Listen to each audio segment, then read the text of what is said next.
Morning, Nick Berard. Morning, Dominic Pettruzzelli. We are talking about the fascinating topic of budget model today. Right? Oh, that's right. Oh, Okay. morning. Hey, yeah, we're Morning. here. So, 3 topics on the budget model. What were they?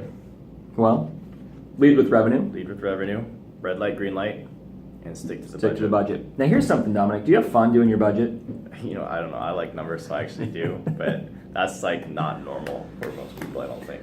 No, it's not normal. And myself, I geek out with like the best of them, and we know this, with numbers. However, a very important thing about the budget model, Gary is talking about in this chapter or this section that budgeting should be fun. And fun in the sense that when you actually understand your budget, most agents get into the business because they like people, they like real estate, they don't like numbers, and we're not accountants. Right. Some of us. Yeah. This guy. I like numbers more. So when you understand the budget and understand that the money that you're spending on your business isn't just an expense, it's an investment, that you can hold those investments accountable for bringing back more money than you spent. And that's Then kind it becomes of fun. the last part is sticking to the budget that you create. But the first part, leading revenue, is meaning that when you get into real estate, or even if you've been in real estate for a long time, you can't be spending money that you don't have.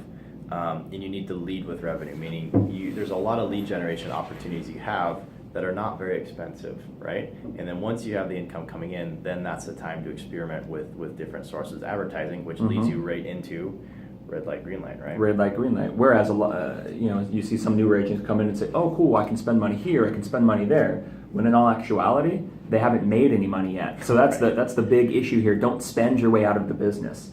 Yeah. Red light, green light. So when you make an investment, then green light, let's make the investment. Red light, are we holding this accountable to actually like bringing some returns in and showing that it's giving a return on that investment? Right, and they gave the example of if it's $1 for $1. So if you're putting $1 in and you're getting $1 back, it's really not worth it, because why take the risk? Just keep the $1. So it's important to make sure there's a multiple of a return on your investments that you're making. Mm-hmm. So especially with your advertising.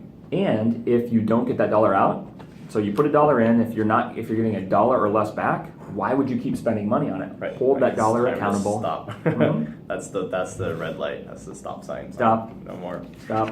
And then sticking to a budget. And there's a really good budget model in the MREA book. And For every level of production. page 157, right? But the thing is, it's across the different levels of production, whether you're doing 6 million sales or 40 million in sales, grossing so 180,000 up to 1.2 million in GCI. Are the examples in the book that it breaks out? Right. The percentages of salaries, lead gen, occupancy, technology, these are all pretty similar percentages across the board. So it's definitely something to keep in mind. We're create a budget and stick to it. And the cool part about sticking to it, like you said, it's fun in the beginning, or how it's fun is you do get to save more money or net more money or make more money, however you want to look at it. And that is exciting, because if you make more money doing the same amount of work, that's the goal. That's the goal. How do we become more efficient? And what I love about this budget model, that it breaks it out. And Dominic, we just went to an ALC seminar. So that's like the leadership committee within each Keller Williams office. We went to a seminar